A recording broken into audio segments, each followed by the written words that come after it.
Bueno, buenas tardes. Soy Camila, estudiante de primer año de terapia y estamos aquí con Ramón Grosjoven, sociólogo puertorriqueño radicado en Estados Unidos, docente de la Universidad de Berkeley. Un gusto y gracias por brindar este espacio de aprendizaje, de entregarnos un poco de su tiempo, ¿no? Y bueno, primero centrarnos en su texto, la descolonización de la economía política y los estudios postcoloniales fue un texto que se publicó en el 2006, ya han pasado 15 años desde la publicación, han pasado muchas cosas, han cambiado muchas cosas, y para situarnos primero es como, ¿qué cree usted de estos paradigmas que usted plantea en su texto, estos paradigmas de la economía política y los estudios postcoloniales o el análisis del sistema mundo, se han reestructurado, se han redefinido desde que se publicó el texto? Pues mira, en primer lugar, Camila, muchas gracias por la oportunidad de conversar contigo y de haberme invitado a estar aquí conversando sobre estos temas. Eh, esa de allá para acá, vamos a ver. Bueno, en primer lugar, yo escribí eso inspirado en que yo veía que los paradigmas de la economía política, que son los paradigmas que guían a la izquierda internacional, pues estaban centrados en una visión eurocéntrica del sistema mundial, del sistema mundo. ¿Por qué digo eurocéntrica? Porque estaban enfocados fundamentalmente en una mirada de Europa expandiéndose. O sea, cuando tú ves la expansión colonial europea de 1492 en adelante, desde Europa expandiéndose, lo que tú alcanzas a ver es una visión, vamos, limitada de lo que conllevó esa expansión colonial. Es decir, casi siempre esa mirada desde Europa, ¿no? Mirando ese sistema expandirse, estoy hablando ahora de la izquierda eurocéntrica, pues lo que ven es un sistema económico que se expande. Yo, por ejemplo, fui profesor en la Universidad del Estado de Nueva York, en Binghamton, donde estaba la Escuela del Sistema Mundo. Yo pertenecía a esa escuela, yo estaba allí como profesor, como parte de ese grupo. Ahí estaban los grandes de la economía política del Sistema Mundo, como Immanuel Wallerstein y Giovanni Arrighi.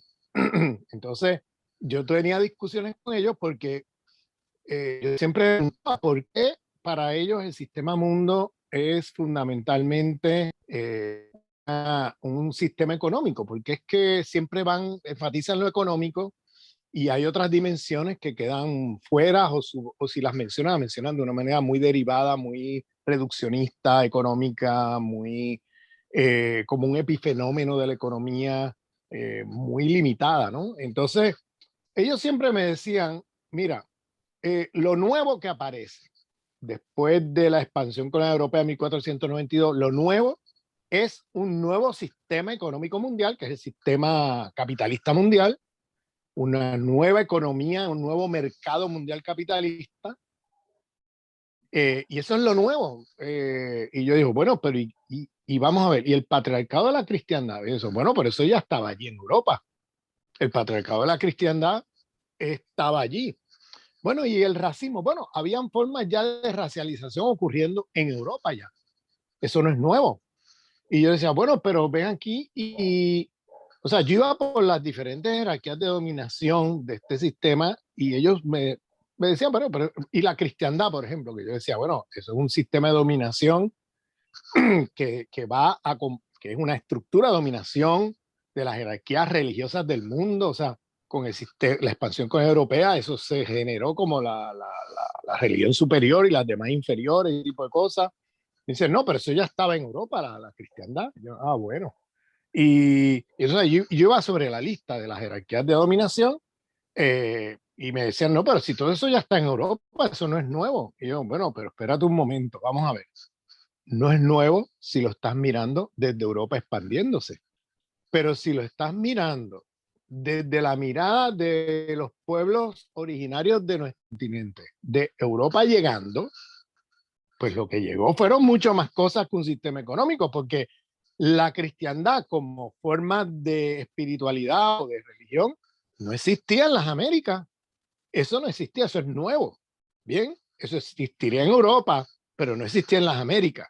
El patriarcado no existía en las Américas. Eso también llega con la colonización europea. Que existiera en Europa, vale, pero no existía en las Américas. El racismo tampoco existía en las Américas. Que existiera en Europa, vale, pero no existía en las Américas. Y yo iba sobre la lista y decía, pero entonces, ¿qué está pasando aquí? Pero pues me di cuenta que estaban colapsando, estaban haciendo el peor de los eurocentrismos, que es colapsar la historia local europea como si fuera historia mundial. Entonces estaban proyectando a Europa al resto del mundo. Entonces prácticamente decían, no, no, si nada de eso es nuevo, si eso ya estaba, no, perdóname, para los pueblos que fueron colonizados, que sufren la conquista, el genocidio y todo eso, oye, nada de eso es nuevo.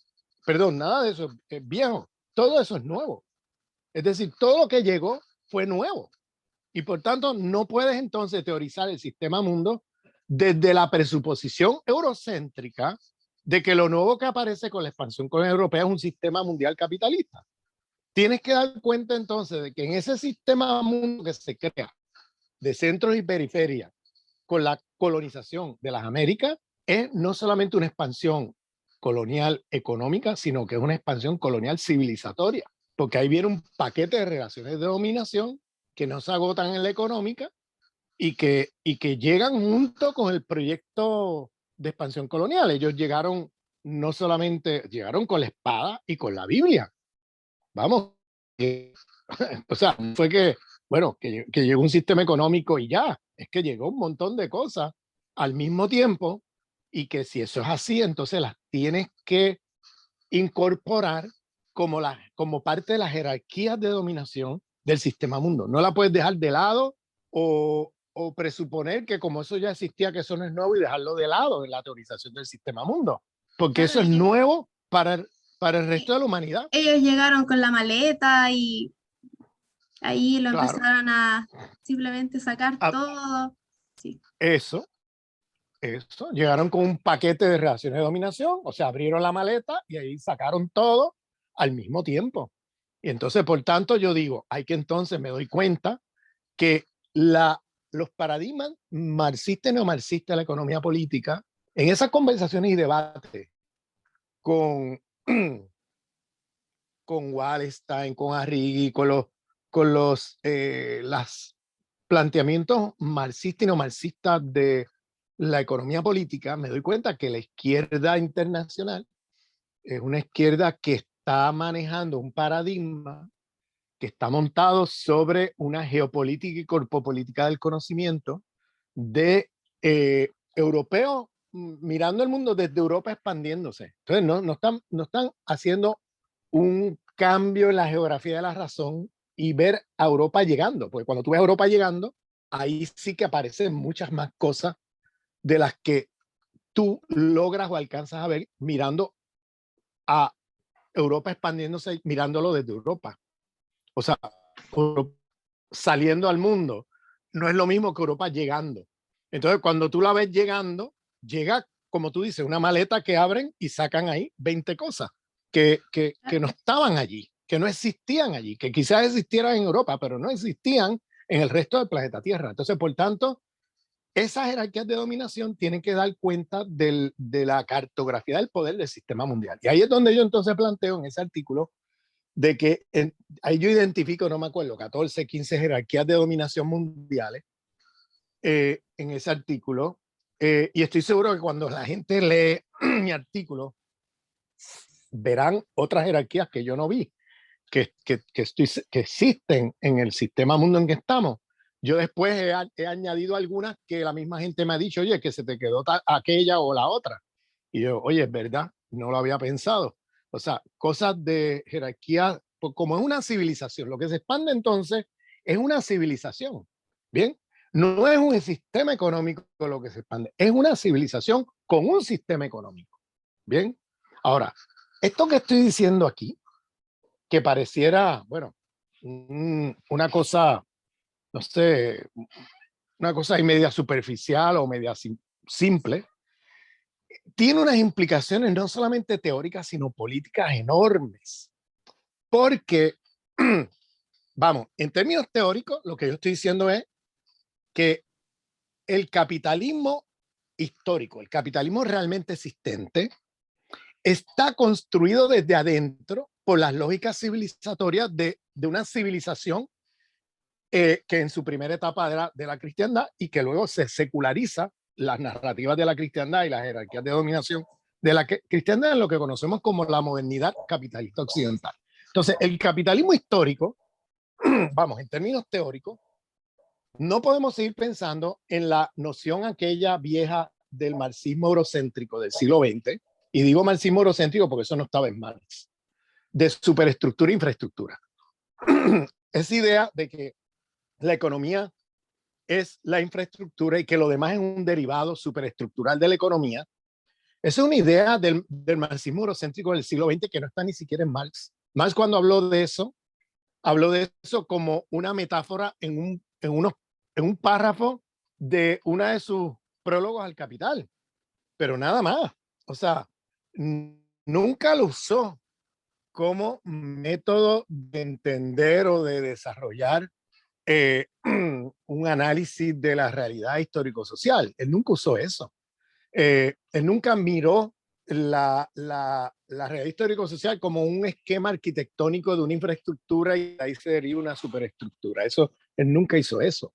Entonces, eso es más el marxismo del siglo XX, haciendo ciertas lecturas simplificadas y exageradas, diría, porque agarraron unas oraciones de Marx hablando usando de metáfora el edificio, una infraestructura, superestructura, y de ahí saltaron a hacer toda una teorización muy eurocéntrica que asume que todas las jerarquías de dominación existentes son un derivado de las económicas. Es decir, que la dominación de género, la dominación racial, la dominación sexual, la dominación hasta colonial, todo se deriva del capitalismo. Entonces, bajo esa premisa, el socialismo del siglo XX presuponía que entonces, si tú resuelves el problema económico, pues lo demás se resuelve, porque has asumido que la causa de todos los problemas existentes está en la economía.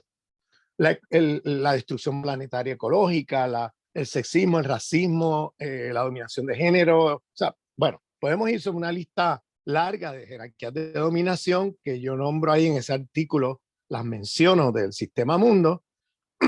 Y en esos paradigmas se asumía entonces que la causalidad estaba en la economía y por tanto la solución, si tú en tu diagnóstico dices que el problema y la causalidad de todo es un sistema económico capitalista y que lo demás es un derivado, pues asumía que si resolvemos el problema económico, pues lo demás se va a resolver automáticamente.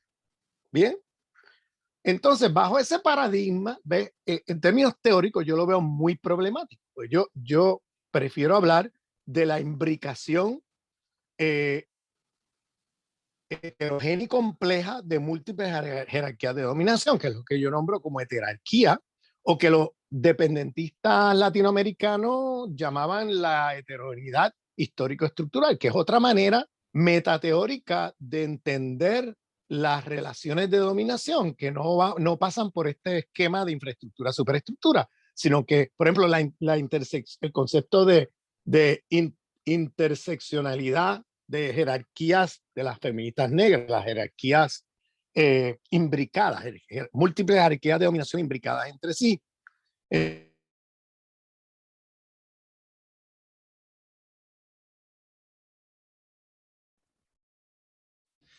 No se le escucha, señor Grosfoy. Se fue la... Ahí está. Ahora, ok. Pues si tú usas esas otras entendimientos metateóricos, ¿no? de las jerarquías de dominación. Dame aquí mirar un momentito que tengo aquí bien ¿cómo se llama? Lo del internet, que lo tengo correctamente aquí puesto. Vamos a ver. eh, Vamos a ver.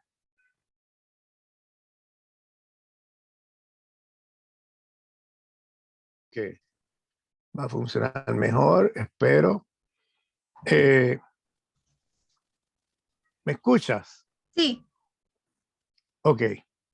Bueno, ahora espero que funcione mejor. Este, lo que te decía, que esas otras concepciones de heterogeneidad histórico-estructural o la noción de heterarquía o la noción de interseccionalidad entendido como jerarquía de dominación imbricadas, ¿no? Estas otras categorías organizan la relación entre las diferentes formas de dominación de otra manera que como hace el marxismo eurocéntrico del siglo XX, porque asume que hay una multiplicidad de jerarquías de dominación que se imbrican de manera compleja en una realidad histórico-social. Entonces, no puedes decir que la económica está aquí y la patriarcal está allá y la racial está por allá, como si fueran esferas autónomas de la realidad. En la realidad histórico-social eso está imbricado. Entonces, este planteamiento teórico tiene implicaciones políticas, porque ¿qué pasó con el socialismo del siglo XX? Pensó que entonces, si yo resuelvo lo económico, lo demás se va a resolver. Pero ¿qué pasa? El capitalismo, el realmente existente capitalismo histórico, está organizado desde adentro, no como superestructura, sino como principio organizador por las lógicas civilizatorias de la modernidad occidental. Es decir, si el capitalismo es genocida, es porque es racista, porque está organizado desde adentro con lógicas raciales del proyecto civilizatorio de la modernidad occidental. Si el capitalismo es feminicida, es porque está organizado desde adentro con lógicas de dominación de las lógicas civilizatorias, ¿no?, de la modernidad occidental patriarcal. Si el capitalismo es, por ejemplo, ecologicida, es porque no solamente tiene un afán de riqueza y destruye todo porque quiere la ganancia inmediata, etcétera, sino también porque tiene una cosmología dualista cartesiana que divide la vida humana de otras formas de vida, separa, nos pone como si estuviéramos separados y asume entonces la presuposición que puedes destruir todo lo que está alrededor y la vida humana sigue, porque tienes la idea estúpida de que la vida humana está separada dualistamente de las otras formas de vida. Y con esa idea estúpida hemos construido tecnología por 400 años destructiva de la vida. Claro, Entonces, nosotros llevamos 500 años produciendo tecnologías como bajo la cosmología destructiva de la vida. exactamente. Y entonces los pueblos originarios nos lo recuerdan todos los días. Y por tanto, si el capitalismo es ecologicida, es porque está organizado desde adentro con las lógicas dualistas cartesianas de la civilización moderna occidental. Si el capitalismo es epistemicida, destructivo de los conocimientos de los pueblos, es porque está organizado desde adentro con lógicas que privilegian el eurocentrismo, es decir, el conocimiento europeo sobre otros conocimientos, como parte de las lógicas civilizatorias de la modernidad occidental. En otras palabras, la modernidad occidental organiza el capitalismo histórico de cierta manera. Es decir, tú no puedes entender el capitalismo histórico disociado de las lógicas civilizatorias que lo han organizado históricamente. Que eso pudo haber sido organizado de otra manera, por otras lógicas civilizatorias. ¿Qué hubiera sido el capitalismo si hubiera sido la civilización maya o la civilización islámica o otra? Eso es una especulación que no vale la pena hacer porque eso no fue lo que pasó. Históricamente lo que pasó fue que la civilización, es un principio de la cristiandad que se seculariza en la moderna occidental, es la que organiza las lógicas civilizatorias que van a organizar el capitalismo realmente existente de cierta manera. Y por eso el capitalismo es tan destructivo de todo, ¿entiendes? Porque está organizado con estas lógicas civilizatorias. Por tanto, si tú te organizas contra el capital, como hacía el socialismo del siglo XX, y dejas de lado las lógicas civilizatorias que lo organizan, peor, las reproduces tú también porque no las has prestado atención, entonces eres incapaz de destruir el sistema capitalista. ¿Qué pasó con el socialismo del siglo XX? No solamente no pudo destruir las otras formas de dominación que decía que iba a resolver todas esas muchas formas de dominación, sino que ni siquiera resolvió la que se propuso resolver, que era la del sistema económico capitalista. Entonces, ¿qué pasa? Si tú te organizas contra el capital de manera racista, bien, o si tú te organizas el capital de manera patriarcal, si tú te organizas contra el patriarcal de manera con lógicas dualistas cartesianas, si te organizas contra el capital con lógicas de la cristiandad o del eurocentrismo, tú vas a estar reproduciendo todo contra lo cual estás luchando. porque el capitalismo histórico está organizado con todas esas lógicas. Y si tú no combates todas esas lógicas en tu lucha contra el capital, contra el capitalismo histórico, no vas a ser capaz de transformar el sistema, porque vas a estar reproduciendo en tus propias formas organizativas y en tu propia acción política todas las mismas lógicas contra las cuales estás luchando, porque son las que organizan el sistema que quieres destruir. Entonces, por eso es que lo que estoy diciendo pareciera una discusión filosófica o teórica, pero es que tiene unas implicaciones políticas enormes, porque lo que le ha pasado al socialismo del siglo XX es que le prestó atención única y exclusivamente a la lucha de clase, a la parte económica y la parte de la liberación de la dominación patriarcal, la liberación de la dominación racial, de la dominación eurocéntrica en la producción de conocimiento, del dualismo cartesiano, de todas estas formas de la civilización moderna occidental. Al no atender eso, terminaron reproduciendo todo contra lo cual estaban luchando, y en gran parte de lo que se llamaba el bloque socialista terminaron en capitalismos de Estado, con los obreros levantándose contra el Estado supuestamente obrero. Entonces, vamos, eso es una crítica desde la izquierda, ¿bien? A lo que pasó en el socialismo del siglo XX, porque ¿qué pasa?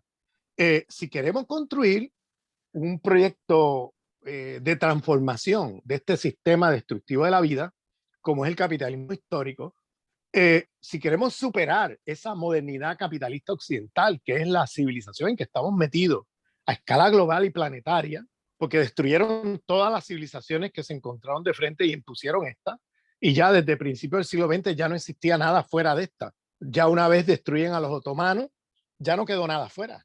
Estamos en una civilización planetaria, que es la modernidad capitalista occidental, y no hay nada fuera. O sea, China no está fuera de esto. China está reproduciendo en su ascenso como superpotencia dentro de este sistema las mismas lógicas de destructiva de la vida de este sistema. O sea que no podemos mirar a China como si fuera un modelo exterior porque tenga una cultura o una lengua no occidental, entre comillas. Porque en lo que estamos hablando es un sistema social planetario que con múltiples jerarquías de dominación en la cual todos estamos ahora dentro, ya nadie está afuera, porque han destruido todas las civilizaciones que existían. Y por tanto, esto tiene implicaciones políticas, esto de los paradigmas, por eso me metí en eso de descolonizar los paradigmas de la economía política, porque yo quería producir una cartografía del poder que nos permitiera, en una visión descolonial, hacer una lucha antisistémica que, que fuera más efectiva en la destrucción de este sistema, que superara los problemas del socialismo del siglo XX, que estaba informado por un marxismo eurocéntrico, que lo que hacía era reproducir las mismas lógicas contra las cuales están luchando y por tanto se hacía incapaz de poder destruir el sistema que pretendía destruir. Entonces, lo que hacía era reproducirlo, donde quiera que tomaban el poder. Entonces, de ahí que a mí me interesó, yo dije, como giro de colonial y para las luchas antisistémicas a nivel mundial, necesitamos otra cartografía del poder, muy diferente a la que ha pintado y dibujado el marxismo eurocéntrico del siglo XX, para ser más efectivo, aprender de los errores de ese socialismo del 20 y pensar, como dicen en Venezuela, en un socialismo del siglo XXI, o si no le quieres llamar socialismo, una sociedad que supere el capitalismo histórico hacia un sistema transmoderno, una nueva civilización, un nuevo proyecto civilizatorio que afirme la vida a escala planetaria, que elimine la explotación y dominación entre los seres humanos y la dominación y explotación de los seres humanos sobre la naturaleza. Entonces, por tanto, estoy, como le llamemos a eso, bien, socialismo del siglo XXI o lo que sea, pero es importante, para mí era importante una cartografía del poder alternativa que nos oriente en términos de cómo combatir este monstruo de 16 cabezas, bien, que es ese capitalismo histórico organizado por la modernidad capitalista occidental. Y eso fue lo que inspiró ese ensayo, que sirva como una especie de herramienta de trabajo para los militantes y activistas para poder enfrentar este monstruo de 16 o 17 o 20 cabezas. Sí, pues, o sea, al final cualquier otra lucha sería imposible porque primero hay que destruir como ese esa, por ejemplo, mentalidad de la civilización de la muerte que hemos vivido ya por 500 años.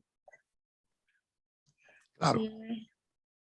Sí, ¿Qué es lo que los indígenas llaman una civilización de muerte? Tú lo has expresado correctamente, porque es un sistema destructivo de la vida humana y no humana al mismo tiempo. Y entonces ya es hora que podamos en el siglo XXI acabar con ese sistema, porque es que si no acabamos con ese sistema va a acabar con nosotros y va a acabar con la vida en el planeta. Entonces ya no hay puntos intermedios. O acabamos con el sistema o el sistema acaba con nosotros. claro, sí. Bueno, y siguiendo igual el lineamiento de la descolonización, es aquí igual donde surge mi duda si la descolonización se piensa solamente de una forma o hay una diversidad o multiplicidad de diversos pensamientos de descolonización. Sí, yo siempre he dicho que hay una diversidad de pensamientos descoloniales y hay una diversidad de formas de descolonización. O sea, no, el mundo es muy diverso en sus historias coloniales, imperiales, en las historias de resistencia, en la localización de los países, en la división internacional del trabajo, etcétera. O sea, no es lo mismo la estrategia, la táctica, las concepciones que se van a usar para descolonizar a Europa desde Europa que descolonizar un país en América Latina o un país en África. Son realidades muy distintas que requieren de proyectos descoloniales también muy distintos, además de que hay diversidad epistémica, cosmológica, hay diversidad también en los contextos, en las historias imperiales coloniales, en las historias de resistencia, hay particularidades en las culturas, o sea, por tanto, la manera de destruir el capitalismo histórico, contrario a como se pensó en el siglo XX, en el siglo XX se pensaba desde el universalismo, uno que decide para ti qué es verdad, qué es realidad y qué es lo mejor para ti. Entonces, podemos tener una comunidad mundial que tenga el universalismo negativo de que somos anticapitalistas, antipatriarcales, antiimperialistas, anticoloniales, que somos antirracistas, etcétera. Y podemos plantear un proyecto antisistémico en sentido amplio, que somos anti todas estas cosas. Eso nos une con luchas de pueblos musulmanes, de pueblos africanos, de pueblos en Asia, en diferentes lugares del mundo, que somos anti esto. Pero ¿cómo vamos a pasar a resolver eso? ¿Qué tipo de institucionalidad y qué tipo de estructuras vamos a poner allí para superar el capitalismo histórico, esta civilización de muerte que es la modernidad occidental? Ya eso es una respuesta que tiene que ser dada de manera pluriversal, en el sentido de que van a haber muchos proyectos desde diferentes lugares del mundo que lanzarán proyectos descoloniales desde sus propias cosmovisiones, desde sus propias prácticas culturales, institucionales que superen el capitalismo histórico. Y claro, esa diversidad tiene en común que vamos hacia un mundo donde, y ahí viene un universalismo positivo, que es un mundo donde pongamos la vida como prioridad, afirmar la vida a escala planetaria, generar economías de vida, bien, de producción de vida, generar economías más allá de la explotación y dominación de los humanos entre humanos y de los humanos con la naturaleza. Eso puede tener muchas expresiones que pluriversales. O sea, como proyecto universal vamos hacia allá, pero con proyectos de realización concreta, eso se va a traducir en un pluriverso. Porque en el socialismo del siglo XX se asumía que un solo modelo, el modelo soviético, era el que iba a ser la solución con letra mayúscula a todas partes, ¿no? Y resulta que no, que eso nunca funcionó por las razones que hemos dicho. El mundo es muy diverso, entonces no puedes pretender que va a haber un proyecto universalista desde el cual se va a hacer un modelo de sociedad que va a resolver los problemas del mundo. Eso es un problema muy serio. Entonces, por eso es que el concepto de pluriversalismo nos ayuda a pensar no en que para un mismo problema haya una sola solución. Es que por un mismo problema pueden haber muchas soluciones. Y no está mal que haya muchas soluciones. Entonces, por tanto, hay que movernos a estructuras pluriversales de pensamiento, pero también estructuras pluriversales de utopía futura. Es decir, de cómo pensamos el mundo del futuro, que tiene que ser pluriversal. No puede ser uno que define para todos, que es el uni-versalismo, uno que define para todos, que es verdad, que es realidad, que es lo mejor para ti. Y tenemos que movernos a estructuras donde de pluri-versalismo, donde entre todos definimos para todos que es verdad, que es realidad y que es lo mejor para todos. Entonces, ahí tiene que haber un pluriverso de soluciones en plural. Claro, cuando dice lo de la vida es como el buen vivir. El buen vivir, exactamente. Ahí tienes los principios de un nuevo proyecto civilizatorio. En ese planteamiento de los pueblos originarios de nuestro continente, en el mundo andino, que el buen vivir se convierte en un principio hacia un nuevo proyecto civilizatorio más allá de esta civilización de muerte. Sí. Bueno, y otra pregunta igual que surge harto es como, ¿por qué ese llamado? El llamado a descolonizar el poder, el conocimiento y también el ser. Bueno, porque si usamos como principio el tema de la vida, pues porque si no nos descolonizamos de esa colonialidad del poder, ¿no? Que hemos mencionado todas esas jerarquías, pero también del saber, porque tenemos que descolonizarnos de los paradigmas que nos han colonizado y que nos impiden combatir contra ese sistema, porque lo que hacemos es reproducirlo porque tenemos paradigmas eurocentrados que en muchos sentidos son cómplices de la propia colonialidad del poder. Entonces, tenemos que descolonizarnos ahí, pero también del ser, porque tenemos formas de vida que reproducen las necesidades o los deseos del sistema civilizatorio que queremos destruir, pues no lo vamos a poder destruir, porque vamos a estar siempre pensando que vivir bien es consumir más y que consumir más es el objetivo y hay que democratizar el consumo para que todo el mundo consuma más. Y bueno, y eso tiene consecuencias planetarias a nivel de la vida. Entonces, si no nos descolonizamos en todos esos aspectos, en la comunidad del ser, del poder y del conocimiento y del saber, bueno, es que tenemos los días contados en el planeta Tierra. Ese es el tema. Para mí la descolonialidad no es una opción. Yo oigo por ahí algunos decoloniales que hablan de la decolonialidad, es la opción de colonial. Esto no es una opción. Esto es una necesidad. O nos descolonizamos o esto se acaba. Punto. O sea, esto no es una opción.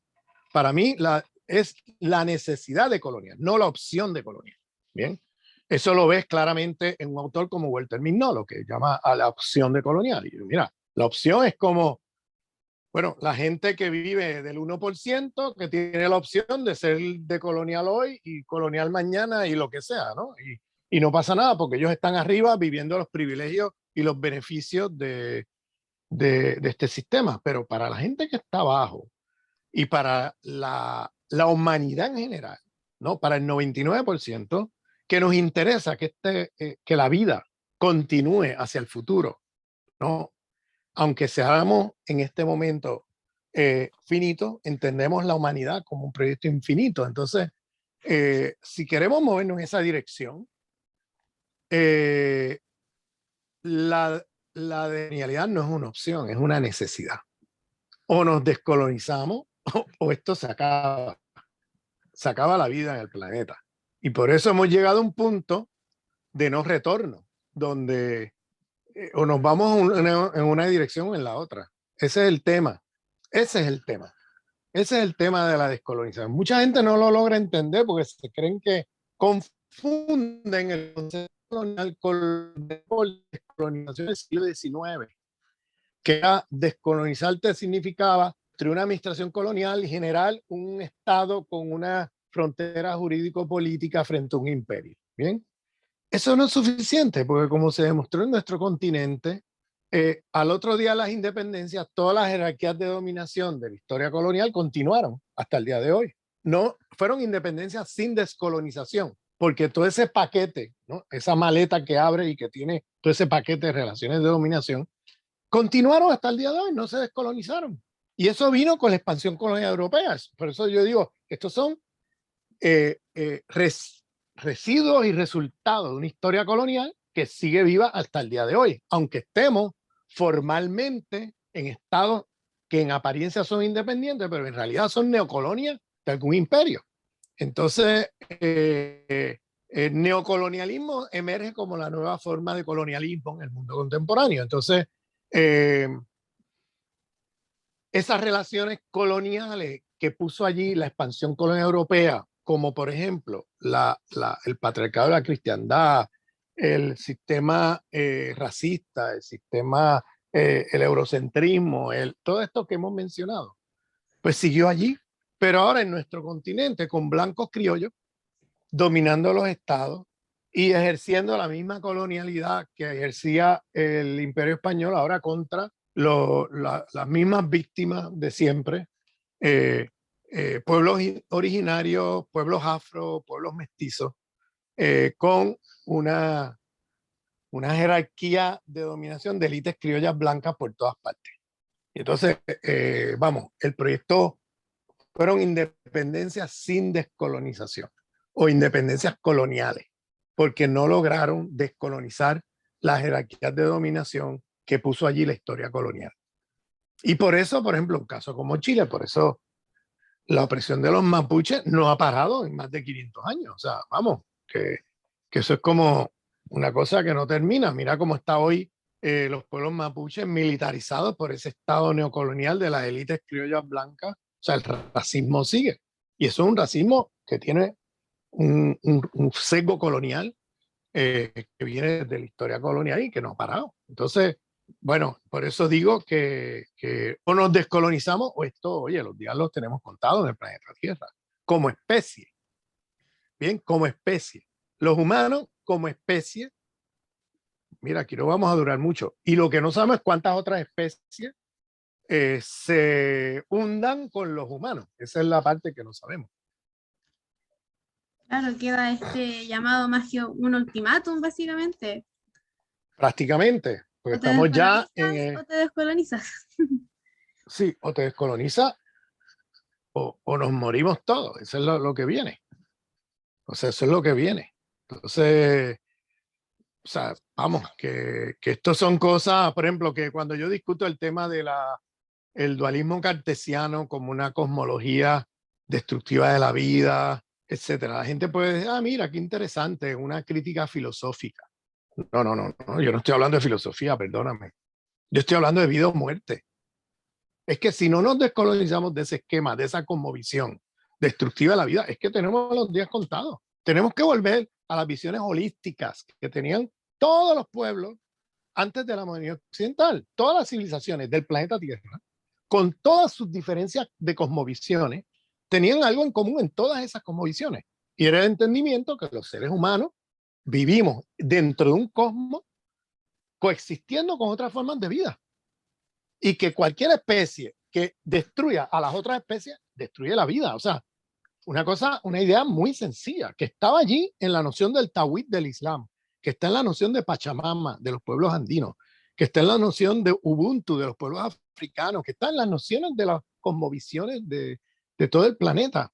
Por eso yo digo que el problema ahora mismo de destrucción de la vida, este sistema le encanta, esta civilización moderna occidental le encanta atribuirse sus logros, entre comillas. Bueno, pusimos un hombre en la luna. Ah, gracias a Occidente pusimos un hombre en la luna. Cuando se trata de sus desastres que crea y genera esta civilización, se hacen humanistas. Entonces dicen, los humanos somos destructivos de la vida, los humanos esto, los humanos lo otro. No, no, perdóname. Los seres humanos hemos estado viviendo en el planeta Tierra por miles y miles de años y no ha habido una sola civilización que haya destruido la vida como esta. Bien, o sea que lo que está destruyendo la vida no somos los seres humanos, es la civilización planetaria que se ha impuesto a escala global y que ha colonizado a todos los seres humanos de este planeta. Esa es la civilización de muerte, esa es la que está destruyendo la vida. Ha habido cientos, miles de civilizaciones antes que esta en la especie humana que por miles de años existieron y coexistieron y nunca ha habido ninguna destructiva de la vida como esta. Nunca. Entonces llamo la atención porque lo que está destruyendo la vida no somos los seres humanos. No, no. No es que los humanos destruimos la vida, eso es mentira. Eso volverá a la premisa de que los humanos somos malos, que es una cosa de la naturaleza humana destruir la vida y destruir todo, que los humanos... No, hemos hecho sentido común del desastre planetario de una civilización y lo hemos naturalizado como si los seres humanos fuéramos así. Y eso es mentira. Si tú historizas la historia de la humanidad, te das cuenta que nunca ha sido así. Que por miles de años, esto es un problema de los últimos 500 años. Esto no ha habido un problema así antes de los últimos 500 años. Que han habido problemas, oye, que ha habido guerra, matanzas, problemas en el pasado, los ha habido. Yo no estoy diciendo que no, pero destrucción de la vida planetaria de esta manera como estamos, esto nunca había pasado. Porque todas las civilizaciones entendían que tenía que haber por su visión holística de la vida, que tenía que haber un equilibrio en la forma como tú te relacionas con otras formas de vida, que no podías ir y destruirlo todo porque te destruías a ti. Es que es una cosa de sentido común. Eso lo tiene todas las civilizaciones del planeta, menos esta, que impuso ese dualismo cartesiano, que no es otra cosa que una secularización de los dualismos de la cristiandad. Bien, porque acuérdate que la cristiandad veía en la naturaleza el demonio. ¿Ves? Veía el demonio, eran fuerzas satánicas. Entonces, ese dualismo entre lo humano y la naturaleza se seculariza en el pensamiento cientificista de la modernidad a partir de Descartes, ¿no? De siempre ve a los humanos como separados ontológicamente de las otras formas de vida. Y entonces esa separación ontológica hace que nos pensemos como si estuviéramos separados completamente y que insulados, y por tanto puedes hacer tecnología que destruya todo alrededor y la vida humana sigue porque has asumido y presuponido que la vida humana está insulada de eso otro, ¿ves? Por el dualismo. Claro, Entonces, y además se impone... ve a las mujeres como igual parte de la naturaleza, como igual, como es de este lado malo. Exacto, exacto. Por eso hablé del patriarcado de la cristiandad, porque no es cualquier patriarcado el que se globalizó. Fue el de la cristiandad el que se globalizó al mundo con la expansión colonial europea. Entonces, parte de lo que hacían era también que en el patriarcado de la cristiandad, en esas fuerzas maléficas que tenía la naturaleza, pues clasificaban a las mujeres como cercanas a esas fuerzas. Y por eso siempre la sospecha de las mujeres como seres malignos, ¿no? Como seres en la historia de la cristiandad, como seres. Y por eso quemaron viva, oye, miles y miles, cientos de miles de mujeres en Europa acusadas de brujas. Entonces, eso es parte de ese patriarcado que luego se seculariza y se mantiene una jerarquía de dominación masculina, femenina en las relaciones de género. Claro, igual que con la matanza de los musulmanes y los judíos también. Claro, claro que todo fuera diferente, lo pasaban al otro lado, al lado de la naturaleza, como seres vivos inferiores y no como parte del mundo del humano. Entonces, por eso pasaron para allá musulmanes, judíos, negros, o sea, todos los pueblos no occidentales los pasan para allá. Los pueblos, las civilizaciones y los pueblos originarios de nuestro continente. Entonces, esa gente está del lado de la naturaleza y como la naturaleza siempre es maléfica y siempre es inferior a lo humano, ¿ves? Pues los humanos, los que son clasificados como humanos, son los seres superiores. Y los que son clasificados como más cercanos al mundo animal de la naturaleza, en el racismo de la modernidad occidental, entonces empujan para allá.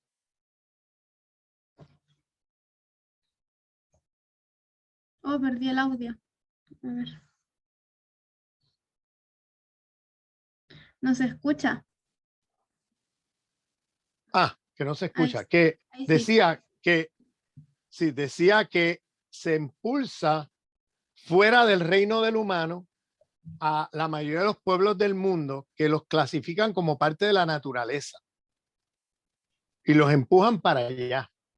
Y por eso tiene tanto el racismo como el patriarcado que hace que una gran parte de la humanidad quede clasificada del otro lado, es decir, del lado de la naturaleza. Esa división naturaleza humano es una división que viene de la cristiandad y que se seculariza en el mundo moderno occidental, que continúa hasta nuestros días.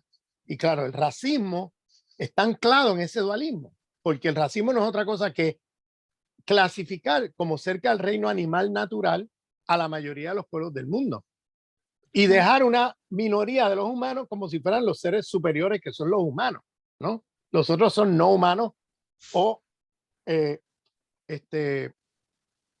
semi-humanos, ¿no? Que no son completamente humanos, están debajo de la zona del ser o de la línea del humano. Entonces eso tiene también mucho que ver con ese dualismo de la cristiandad entre humano y naturaleza. Claro que ellos dicen hombre naturaleza y el hombre ahí, el género hombre no es accidental, está ahí por razones obvias. Claro, entonces yo por lo que entiendo es como que la modernidad al estar secularizada con esta cristiandad es donde se producen como las tecnologías que están bajo la lógica del dualismo cartesiano y destruimos el medio ambiente y al mismo tiempo a nosotros mismos. Claro, así mismo. El dualismo cartesiano, ese dualismo hombre-naturaleza, no solamente informa las relaciones destructivas de la vida en relación a otras formas de vida no humanas, sino también a las formas de vida humanas, porque hay una gran parte de la humanidad que los han clasificado junto con la naturaleza como seres inferiores a los humanos, ¿ves? Entonces, ese dualismo cartesiano opera en las dos direcciones, tanto contra formas de vida no humanas como contra formas de vida humanas también. O sea, opera con una lógica racista y destructiva de la vida al mismo tiempo. Bueno, queda este llamado básicamente al ultimátum, entonces hay que tomar medidas de acción ahora. O sea, lo Ahora, que se exactamente. escribió fue hace ya 15 años y aún no ha habido ningún cambio. Sí, sí. De allá Quizás para acá nos descuida. estamos todavía en el mismo, con los mismos problemas, sí. Que Sí, esta civilización ha seguido, ¿sabes? Porque no hemos cambiado de proyecto civilizatorio. claro. Sí, bueno, una hora se pasó, la verdad, volando. Es bastante interesante escuchar sus planteamientos y ideas. Nos acercamos más a esto, lo que usted quería plantear en su texto. Y bueno, gracias fue igual por el espacio. En verdad que quedé así como con mi mente en plop. Bueno, pues nada, que a las órdenes siempre. Muchas gracias a ti por la invitación. Un último punto que te quería decir, que no tuvimos tiempo de elaborar, pero está en el artículo, y es que yo hago una crítica a los estudios postcoloniales, porque los estudios postcoloniales no son exactamente decoloniales, se llaman postcoloniales, y hago una crítica ahí porque ellos mantienen todavía el privilegio epistémico de los hombres occidentales, como he dicho ahí, siguen reproduciendo un racismo epistémico, no se han descolonizado en la parte de la descolonización epistemológica, además de usar un post falso en relación al colonialismo, porque no hay ningún post al colonialismo, estamos todavía hoy día, a pesar de que las administraciones coloniales han desaparecido, estamos todavía en un mundo muy colonial, porque las jerarquías de dominación que nos constituyen vienen de esa historia colonial y no se agotaron con el fin de las administraciones coloniales, sino que siguieron hasta nuestros días. Y de ahí viene mi crítica a los estudios postcoloniales por ser muy coloniales, muy eurocéntricos en su manera de mirar el mundo. Hay contribuciones importantes en estos autores, yo no los quiero negar, pero no, la descolonización en sus trabajos no aparece de manera consistente y coherente. Por ejemplo, el trabajo de Edward Said, Orientalismo, es un clásico de los estudios postcoloniales que yo recomiendo mucho, que me parece un texto excelente, pero lamentablemente cuando él habla de orientalismo, él usa a Gramsci y a Foucault, cuando tenemos una literatura vasta y extensa en el mundo árabo-musulmán que ya había hecho esa crítica al orientalismo y que él no cita ninguno, lamentablemente. Entonces, ¿cómo es posible que tú estés hablando de una crítica, ¿no?, al orientalismo, una crítica al eurocentrismo de estos orientalistas, y tú mismo estás en tu propio proyecto de construcción de conocimiento reproduciendo una especie de racismo epistémico, una especie de eurocentrismo, al tú no tomarte en serio ninguno de los autores de tu región del mundo, que es el mundo árabe-musulmán, que han hecho la crítica al orientalismo? ¿Por qué no has hecho eso? O sea, eso veo ahí mucha inconsistencia e incoherencia, y no veo un proyecto descolonizador en el sentido amplio y radical en que estamos hablando cuando decimos descolonizar el mundo hoy. Sí. Bueno, Muchas gracias.